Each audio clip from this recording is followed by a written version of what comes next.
নমস্কার, আমি অনাবি। আমার রন্ধনশালায় আপনাদের স্বাগত।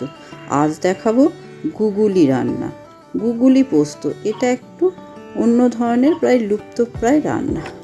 গ্রাম থেকে সবিতাদি আমাদের জন্যে সকাল সকাল গুগুলি এনে দিয়েছে। গুগুলিটা ছাড়িয়েই এনে দিয়েছে। এটা দেখতে অনেকটা ছোট ছোট শামুকের মতো হয়, তার ভেতরকার মাংসটা খেতে হয়। ওইটা খোলাটা ছাড়িয়েই নিয়ে এসেছে। বাজারে এরকম ধরনের দেখতে পাওয়া যায়, তো শীতকালেই বেশিরভাগ দেখা যায়, অন্য সময় পাওয়া যায় না। আর গ্রামের দিকে এটা বেশি চল আছে। তবু একবার ছাড়িয়ে এনেছে, তবু অনেক সময় খোলার কুটি কুটি একটু থেকে যায়, সেগুলোই একটু ভালো করে এভাবে হাত দিয়ে টিপে টিপে দেখে বেছে নিতে হয়।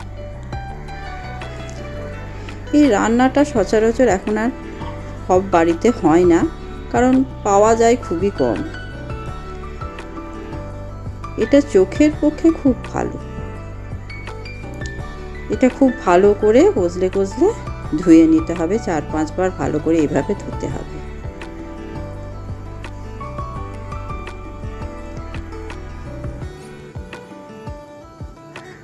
ভালো করে ধুয়ে নিয়ে আবার একবার রানিং ওয়াটারেও ভালো করে ধুয়ে নিলাম, যাতে ছোট ছোট খোলা ভাঙা যেগুলো থাকে বা বালি এসব থাকলে ভালোভাবে বেরিয়ে যাবে। তারপর এগুলো ভালো করে জল ঝরিয়ে নিয়ে কুকারের মধ্যে দিয়ে দিলাম। এবারে একটুখানি হলুদ দেব আর নুন দেব, নিয়ে জল দিয়ে কুকারটা লাগিয়ে 2 সিটি দিয়ে নেব। তারপর গ্যাসে কড়াই বসালাম, তাতে 1 টেবিল চামচ সর্ষের তেল দিলাম। তারপর এরকম করে ছোট ছোট করে কেটে রাখা আলুগুলো তেলের মধ্যে দিয়ে দিলাম। এবার আলুগুলোকে একটু ভালো করে নাড়াচাড়া করে ভেজে নেব।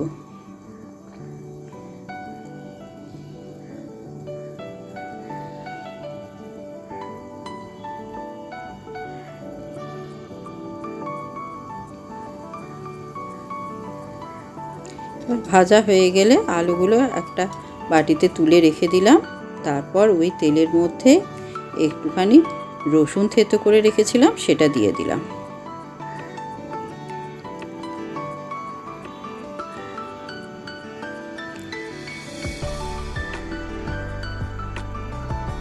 আর একটা পেঁয়াজ বেটে রেখেছিলাম, সেটাও দিয়ে দিলাম।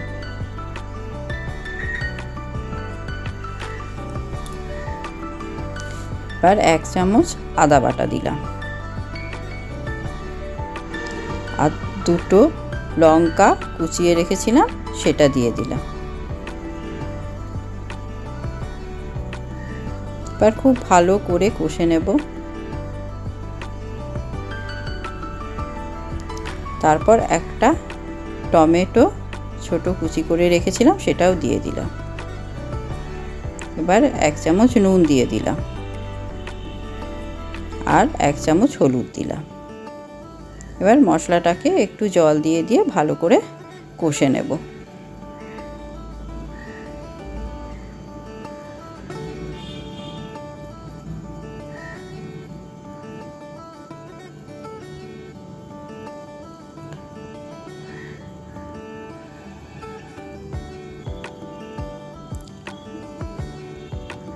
ভালো করে কষা হয়ে গেল।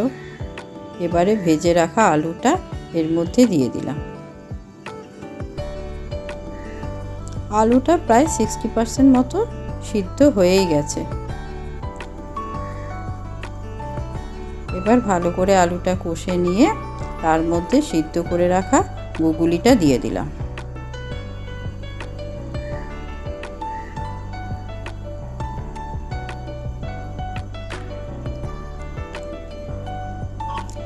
গুলিটা দিয়েও খুব ভালো করে নাড়াচাড়া করে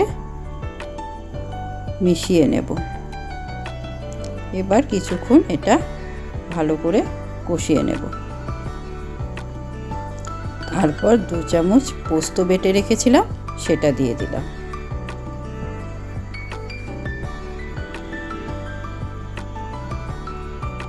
তারপর আবার পোস্তটা ভালো করে এর সঙ্গে নাড়াচাড়া করে নেব। এটা অনেকে পোস্ত ছাড়াও গুগলি কারি হিসাবেও করে, আবার অনেকে পোস্ত দিয়ে গুগলি পোস্ত করছি সেরকম করে, আবার অনেকে একটু সর্ষে দিয়েও করে। বিভিন্নভাবে গুগলিটা রান্না করা যায়। তো আমার বাড়িতে গুগলি পোস্তটা খেতেই সবাই একটু বেশি ভালোবাসে। খুব বেশি পোস্ত এতে লাগে না, অল্প একটু পোস্ত দিতে হয় যাতে বেশ গা মাখা মাখা মতো হয়। এবার নাড়াচাড়া করে জল দিয়ে ঢাকা দিয়ে রেখে দিলাম। মিনিট 10 পরে দেখব আলু গুগলি সব সুন্দর সিদ্ধ হয়ে গেছে, বেশ মাখো মাখো টাইপের হয়ে গেছে। এবার এতে সামান্য একটুখানি চিনি দিলাম, একটু টেস্টটাকে ব্যালেন্স করার জন্য। চিনি না দিলেও চলবে।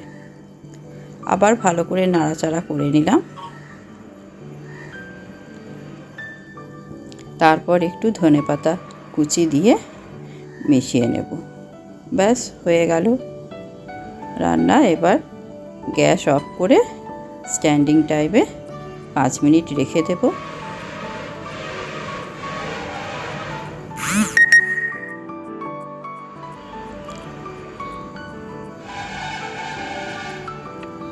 পাঁচ মিনিট পর ঢাকা খুলে দেখব সুন্দর মাখা মাখা গুগলি পোস্ত রেডি।